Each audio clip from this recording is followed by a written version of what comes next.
இப்போ வந்து நம்ம வந்து இந்த கடாயில் வந்து எண்ணெய் ஊற்றிருக்கேன். இப்போ இதுக்கு எதுனா கோபி மஞ்சள் செய்கிறது தான். ஓகேவா? இப்போ நான் வந்து வெங்காயமும் கேப்சிகமும் கட் பண்ணி வச்சுருக்கேன். ஓகே, ஃபஸ்ட்டு வெங்காயம் போட்டுக்கலாம். வெங்காயம் கேப்சிகம் எல்லாத்தையும் போட்டு ஒன்றா வதக்கிடுவேன். இப்போ வந்து இந்த வெங்காயமும் கேப்சிகமும் வந்து ரொம்ப வதங்கக்கூடாது. ஓகேவா? இதில் நான் ஒரு 1/4 ஸ்பூன் அளவுக்கு இஞ்சி பூண்டு பேஸ்ட் போடுவேன் ஃப்ரெண்ட்ஸ். அதுவும் 10 ஸ்பூன் இல்லாமல் கொஞ்சம் வதக்கிட்டு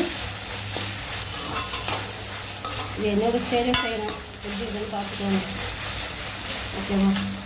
இது கொஞ்சம் தனி மிளகாய்த்தூள் காரத்துக்கு ஏற்ப. ஓகே, இப்போ கிரீன் சில்லி இருக்குது பார்த்திங்கன்னா, அந்த சாஸ் கொஞ்சம் ஊற்றிக்கலாம்.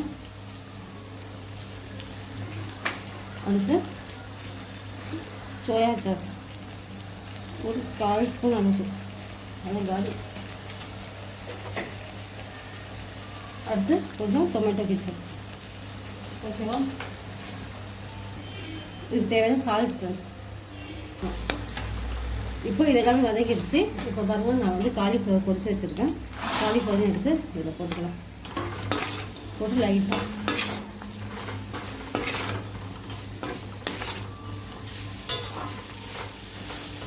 நல்லா ஃபுல்லாக எல்லாம் கோட்டிங் ஆகிற மாதிரி போட்டு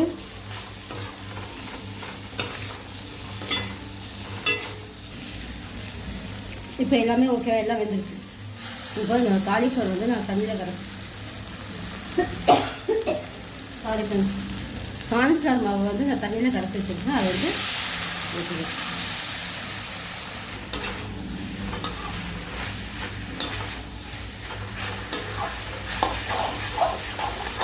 பார்த்தீங்கன்னா நம்ம ஊற்றுனா அந்த கார்ன்ஃப்ளவர் மாவோட அந்த தண்ணி வந்து ஃபுல்லாக கோட்டிங் ஆகிடுச்சு.